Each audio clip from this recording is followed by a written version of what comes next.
का भाई ईद का बाजार हो गया? हाँ भाई, कपड़ा तो लिए लेकिन हम पंजाबी का पीस लिए थे। देखो पता है, सिलाई देने गए थे तो क्या बोले ना टेलर वाला, 800 रुपया लगेगा इसका।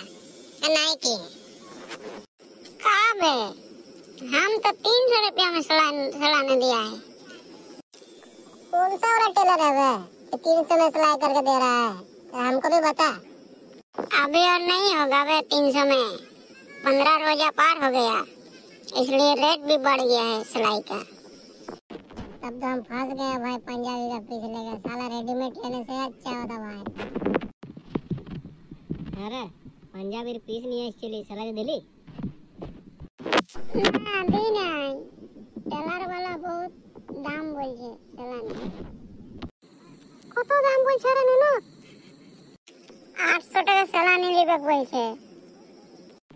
ঠিক আছে, যা টেবিলে 10 টাকা রাখা আছে, 10 টাকাটা নিয়ে জমিদারের দোকান চলে যা আর 10 টাকা সুই আর সাদা সুতা নিয়ে চলে আয়, তো সেলাই আমি করে দিব।